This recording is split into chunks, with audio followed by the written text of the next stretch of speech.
اشهر عذر في التمرين انا ما عنديش وقت.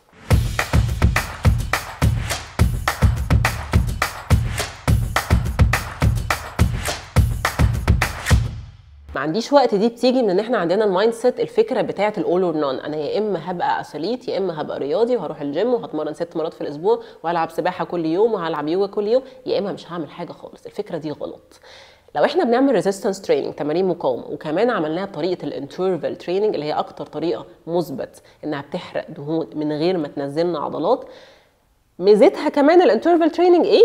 ان هو بيتعمل في وقت قليل جدا، بيتعمل في ثلث ساعه، بيتعمل في 16 دقيقه 15 دقيقه، وبحرق دهون وبحافظ على الكتله العضليه بتاعتي. انا ممكن اعمل ده ربع ساعه 3 مرات في الاسبوع.